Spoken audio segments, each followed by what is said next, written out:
Well, good morning students.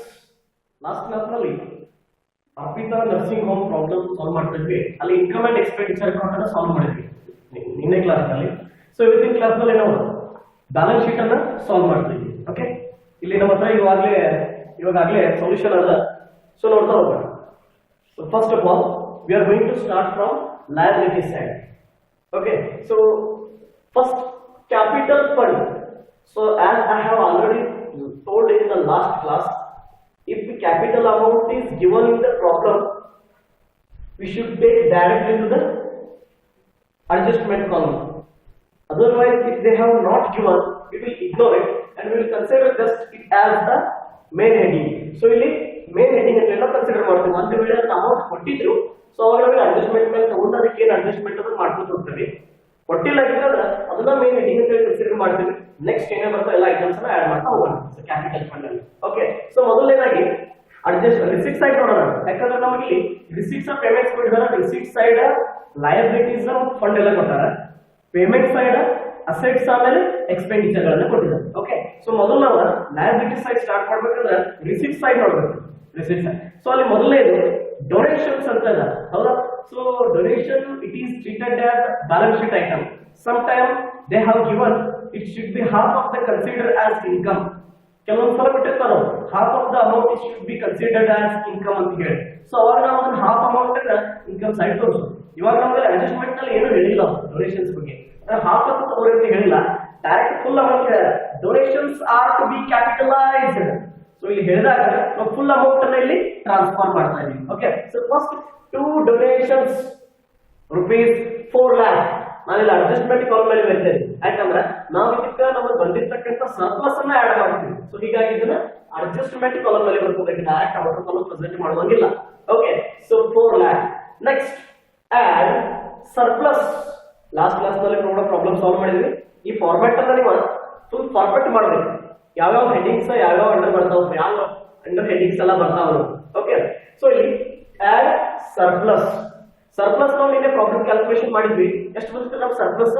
That is 24,000 we have got the surplus. ನಮ್ಮ total profit 24,000 ಬಂದಿದೆ. So add ಅನ್ನು ನಾವು ಇಲ್ಲಿ ಪ್ಲಸ್ ಮಾಡ್ಕೊಳ್ತೇವೆ. 4 lakh plus 24,000.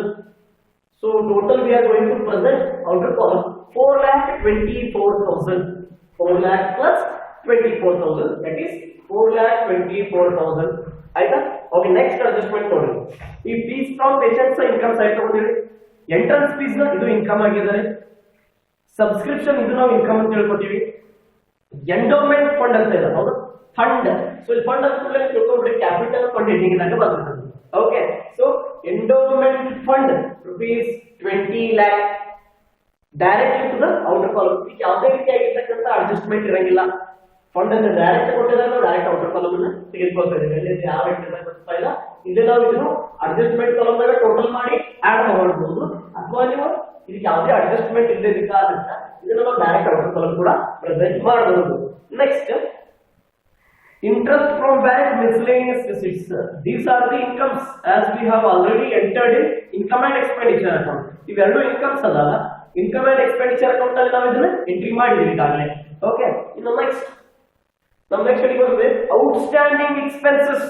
ಸೊ ಈ outstanding expense ನಲ್ಲಿ ಅಡ್ಜಸ್ಟ್ಮೆಂಟ್ ಕೊಟ್ಟಿರ್ತಾರೆ.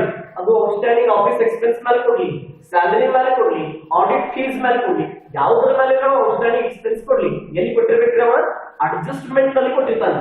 ಸೊ ಅಡ್ಜಸ್ಟ್ಮೆಂಟ್ ಕೊಟ್ಟಿರ್ತಕ್ಕಂಥದನ್ನ ಸಪರೇಟ್ ಹೆಡ್ ಆಗಿ ಔಟ್ಸ್ಟ್ಯಾಂಡಿಂಗ್ ಎಕ್ಸ್ಪೆನ್ಸ್ ಅಂತ ಹೇಳಿ ಬರೋದು, ಅದನ್ನ ಔಟ್ಸ್ಟ್ಯಾಂಡಿಂಗ್ ಆಫೀಸ್ ಅಂತ ಹೇಳಿ ಕೊಟ್ಟಿದ್ದಾರೆ. Outstanding office expense rupees 10,000. So ನಾವು ಇದನ್ನ ಡೈರೆಕ್ಟ್ ಔಟರ್ ಕಾಲಮ್ ಅಥವಾ ಅಮೌಂಟ್ ಕಾಲಮ್ ನಲ್ಲಿ ಪ್ರೆಸೆಂಟ್ ಮಾಡ್ತಾ ಇದೀವಿ. ನೆಕ್ಸ್ಟ್ ಅಡ್ಜಸ್ಟ್ಮೆಂಟ್ ನೋಡಿ. Adjustment number 2, subscription received in advance. So advance it is a liability for the company.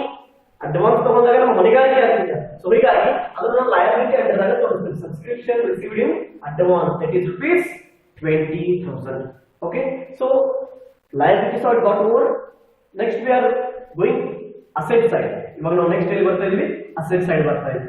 Okay, let's start with asset side. Look at payment side. Payment side ನೋಡ್ತಾ ಹೋಗಿ. ಮೊದಲನೇದು by salary ಅಂತ ಇದೆ. ಸ್ಯಾಲರಿಗಾಗಿ ನಾವು expenditure expense ಆಗುತ್ತಾ. So expenditure head ನಲ್ಲಿ ನಾವು present ಮಾಡಿದೀವಿ. Next instruments and equipments. Instruments and equipments ನಿಮ್ಗೆ ನೆನಪಿರ್ಬೋದು, ಇದನ್ನ ನಾವು ಎಕ್ಸ್ಪೆಂಡಿಚರ್ ನಲ್ಲಿ ಡೆಪ್ರಿಸಿಯೇಷನ್ ಅಂತ ಹೆಡ್ಡಿಂಗ್ ಆಗಿ ಇದ್ರ ಮೇಲೆ ಡೆಪ್ರಿಸಿಯೇಷನ್ ಚಾರ್ಜ್ ಮಾಡಿದ್ದೀವಿ. ಎದ್ರ ಮೇಲೆ 2,40,000 ಮೇಲೆ 20% ಚಾರ್ಜ್ ಮಾಡಿ ಅಂತ ಹೇಳ್ಯಾರ ಡೆಪ್ರಿಸಿಯೇಷನ್. ಸೊ ಅದನ್ನ ನಾವು ಚಾರ್ಜ್ ಮಾಡಿದ್ವಿ. ಅಲ್ಲಿ ಏನ್ ಮಾಡ್ತಿದೀವಿ ಅಂದ್ರೆ ಡೈರೆಕ್ಟ್ ಡೆಪ್ರಿಸಿಯೇಷನ್ ಅಮೌಂಟ್ ಅನ್ನ ನಾವು ಮಾತ್ರ ಪ್ರೆಸೆಂಟ್ ಮಾಡ್ತಾ ಇದೀವಿ. ಎಲ್ಲಿ ಎಕ್ಸ್ಪೆಂಡಿಚರ್ ಅಕೌಂಟ್ ಅಲ್ಲಿ. ಬ್ಯಾಲೆನ್ಸ್ ಶೀಟ್ ಅಲ್ಲಿ ಏನ್ ಮಾಡ್ತೇವೆ, ಫೇಸ್ ವ್ಯಾಲ್ಯೂ ಇದ್ದಾಗ ಅಂದ್ರೆ ಫೇಸ್ ವ್ಯಾಲ್ಯೂ ಎಷ್ಟಿದ್ರೆ ಡೆಪ್ರಿಸಿಯೇಷನ್ ಇನ್ಸ್ಟ್ರೂಮೆಂಟ್ಸ್ ನ 2,40,000 ಅಲ್ಲ. ಈ 2,40,000 ಅಲ್ಲಿ ಡೆಪ್ರಿಸಿಯೇಷನ್ 20% ಅಂದ್ರೆ 48,000. ಆ ಅಮೌಂಟ್ ಅನ್ನು ನಾವು ಡಿಡಕ್ಟ್ ಮಾಡ್ತೀವಿ, ಮೈನಸ್ ಮಾಡ್ತೀವಿ. ಯಾಕಪ್ಪ ಅಂದ್ರೆ ಇನ್ಸ್ಟ್ರೂಮೆಂಟ್ಸ್ ಅಂಡ್ ಇಕ್ವಿಪ್ಮೆಂಟ್ಸ್ 20% ಅಮೌಂಟ್ ಕಡಿಮೆ ಆಯಿತು. It has been decreased due to depreciation. Depreciation charge ಮಾಡೋದ್ರಿಂದ or continuous usage of machine continuous use ಆಗ್ತಾ ಇರೋದ್ರಿಂದ ವ್ಯಾಲ್ಯೂ ಕಡಿಮೆ ಆಗ್ತಾ ಹೋಗುತ್ತೆ. ಕಂಪನಿ ಡೆಪ್ರಿಸಿಯೇಷನ್ ಚಾರ್ಜ್ ಮಾಡಿದ. ಸೊ ಹೀಗಾಗಿ ವ್ಯಾಲ್ಯೂ ಡಿಕ್ರೀಸ್. ಸೊ ಇಲ್ಲಿ ನಾವೇನ್ ಮಾಡ್ತಾ ಇದೀವಿ, ಅದನ್ನ ಡಿಡಕ್ಟ್ ಮಾಡ್ತಾ ಇದೀವಿ.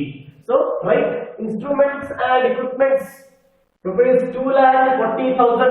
Write in adjustment column because they have given adjustment, that is depreciation we are going to minus. So less depreciation rupees 48,000. So 2,40,000 minus 48,000, 1,92,000 that we have presented in outer column. ಅದನ್ನ minus ಮಾಡಿ ನಾವಿಲ್ಲಿ outer column ಅಲ್ಲಿ ಅಥವಾ amount column ಅಲ್ಲಿ 1,92,000 present ಮಾಡಿದೀವಿ. Okay, next ಇನ್ನು direct expense ಕೂಡ expense ಆಯ್ತು, ಅದು ಎಕ್ಸ್ಪೆಂಡಿಚರ್ ಸೈಡ್ ಪ್ರೆಸೆಂಟ್ ಮಾಡಿದೀವಿ. ಗವರ್ಮೆಂಟ್ ಸೆಕ್ಯೂರಿಟೀಸ್, ಸೊ ಇದು ಅಸೆಟ್, ಆಮೇಲೆ ನೋಡೋಣ. ನೆಕ್ಸ್ಟ್ ಆಫೀಸ್ ಎಕ್ಸ್ಪೆನ್ಸ್, ಇದು ಎಕ್ಸ್ಪೆಂಡಿಚರ್ ಮುಗಿದಲ್ಲ. ಫರ್ನಿಚರ್, ಓಕೆ, ಸೊ ನಾವು ಈ ಫರ್ನಿಚರ್ ತಗೊಂಡ್ವಿ. ಫರ್ನಿಚರ್ 1,20,000 ಇದ್ರ ಮೇಲೆ ಕೂಡ ಡೆಪ್ರಿಸಿಯೇಷನ್ ಚಾರ್ಜ್ ಮಾಡಿದ್ದಾರೆ. How much? They have given 10% depreciation is charged. So ಅದನ್ನ ನಾವು ಇಲ್ಲಿ ಅಮೌಂಟ್ ಎಕ್ಸ್ಪೆಂಡಿಚರ್ ಸೈಡ್ ತಗೊಂಡಿದ್ವಿ. ಇವಾಗ ನಾವು ಫೇಸ್ ವ್ಯಾಲ್ಯೂ ದಾಗ ಅದು ಡೆಪ್ರಿಸಿಯೇಷನ್ ಅಮೌಂಟ್ ಅನ್ನ ಮೈನಸ್ ಮಾಡ್ತಾ ಇದೀವಿ. ಸೊ ಎಷ್ಟು ಇತ್ತು ಫೇಸ್ ವ್ಯಾಲ್ಯೂ? 1,20,000 ಇತ್ತು. Less depreciation 12,000. ಡೆಪ್ರಿಸಿಯೇಷನ್ ಅಂದ್ರೆ ಅದ್ರ ವ್ಯಾಲ್ಯೂ ಅಷ್ಟು ಕಡಿಮೆ ಆಯಿತು ಒಂದು ವರ್ಷದಲ್ಲಿ ಅಂತ ಅರ್ಥ. ಸೊ 1,20,000 12,000 ಸೊ 10% ಅಮೌಂಟ್ ಅನ್ನು ಮೈನಸ್ ಮಾಡಿದಾಗ ನಮ್ಗೆ ಎಷ್ಟು ಉಳಿದಿದ್ರಿ? 1,08,000. So 1,08,000 is going to present at outer column. Okay, next. ಇನ್ನು ಪರ್ಚೇಸ್ ಆಫ್ ಮೆಡಿಸಿನ್ಸ್ ಈಗಾಗಲೇ ನಾವು ಎಕ್ಸ್ಪೆಂಡಿಚರ್ ಅಕೌಂಟ್ ಅಲ್ಲಿ ಕೊಟ್ಟಿದ್ದೀವಿ. Closing balance, that is cash balance, bank balance. So cash balance, bank balance. As I have already told in the last class, these are the assets that we are going to present in the balance sheet. So now we are going to take cash balance, bank balance, 10,000 and 1 lakh. So they have given in the problem. Okay, as it is, there is no any adjustments regarding these two items. Cash agli, bank balance agli ಯಾವುದೇ ರೀತಿಯಾಗಿರ್ತಕ್ಕಂಥ adjustment ಇರಂಗಿಲ್ಲ. So ಎರಡು amount ಅನ್ನು ನಾವು direct outer column present ಮಾಡ್ತಾ ಇದ್ದೀವಿ. Next ಇನ್ನು adjustment ನಲ್ಲಿ ಕೆಲವೊಂದಷ್ಟು ಕೊಟ್ಟಿರ್ತಾರೆ, ಅದನ್ನ ತಗೊಳ್ಳೋಣ. ಓಕೆ, ಅಡ್ಜಸ್ಟ್ಮೆಂಟ್ ನಲ್ಲಿ ಯಾವ ಇದರಲ್ಲಿ ಮೇನ್ ತೆಗೆದುಕೊಂಡಂತಹ ಔಟ್ಸ್ಟ್ಯಾಂಡಿಂಗ್ ಸಬ್ಸ್ಕ್ರಿಪ್ಷನ್ ಅಂತ ಇದೆ.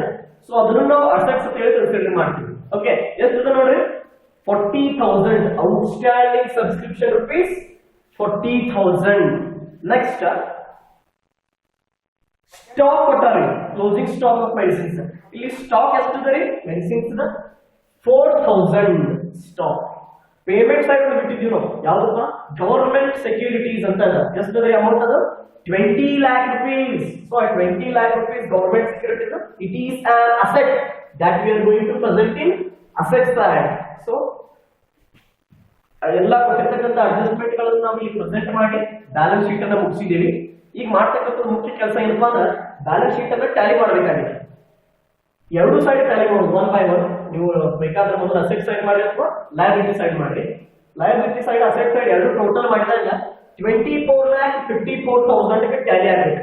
ಆಗತ್ತಾ? ಮಾಡಿ ನೋಡ್ರಿ. Okay, so this is the problem of, this is the solution of Arpita nursing home. These kind of problems will be asked for 12 marks. ಇದು ಬಹಳ ಸಿಂಪಲ್ ಪ್ರಾಬ್ಲಮ್ ಇದೆ. ಇದಕ್ಕಿಂತ ಒಂದೊಂದು ಸ್ವಲ್ಪ ಡಿಫ್ರೆಂಟ್ ಮಾಡಿ ಕೊಡ್ತಾನೆ. ಏನ್ ಡಿಫ್ರೆಂಟ್ ಮಾಡ್ತಾನಪ್ಪ ಅಂದ್ರೆ ಈಗ ರಿಸಿಪ್ಟ್ಸ್ ಅಂಡ್ ಪೇಮೆಂಟ್ಸ್ ದಾಗ ಎರಡು ಅಸೆಟ್ಸ್, ಲಯಬಿಲಿಟೀಸ್, ಎಕ್ಸ್ಪೆನ್ಸಸ್, ಇನ್ಕಮ್ ಎಲ್ಲ ಮಿಕ್ಸ್ ಮಾಡಿ ಕೊಡ್ತಾನೆ. ನೆಕ್ಸ್ಟ್ ಪ್ರಾಬ್ಲಮ್ ನಾಗ ಏನ್ ಮಾಡ್ತಾನೆ? ಡಿವೈಡ್ ಮಾಡ್ತಾನೆ. ಅಲ್ಲಿ ಸ್ಮಾಲ್ ಬ್ಯಾಲೆನ್ಸ್ ಶೀಟ್ ಕೊಡ್ತಾನೆ ನಿಮ್ಗೆ. ಆ ಬ್ಯಾಲೆನ್ಸ್ ಶೀಟ್ ದಾಗ ಅಸೆಟ್ಸ್ ಲಯಬಿಲಿಟಿ ಸಪರೇಟ್ ಮಾಡಿಬಿಡ್ತಾನೆ, ರಿಸಿಪ್ಟ್ಸ್ ಅಂಡ್ ಪೇಮೆಂಟ್ ಸಪರೇಟ್ ಮಾಡ್ತಾನೆ. ರಿಸಿಪ್ಟ್ಸ್ ಬೇರೆ, ಪೇಮೆಂಟ್ಸ್ ಬೇರೆ. ಅಡ್ಜಸ್ಟ್ಮೆಂಟ್ ಸಪರೇಟ್ ಮಾಡಬೇಕು. ಸೊ ಇದಕ್ಕೆ ನಾವು ಡಿವೈಡ್ ಮಾಡಿ ಕೊಟ್ಬಿಡ್ತಾನೆ. No problem, that will be a very simple problem. ಏನು ಕನ್ಫ್ಯೂಷನ್ಸ್ ಇಲ್ಲ. ಒಂದ್ಸಲ ಫಾರ್ಮ್ಯಾಟ್ ಪರ್ಫೆಕ್ಟ್ ಆಯ್ತಂದ್ರೆ easily you can solve this problem. Okay, and I think you people understood this solution, and in the next class we are going to solve problem on that basis that I have already told: balance sheet, receipts and payments with adjustments. Okay, thank you very much.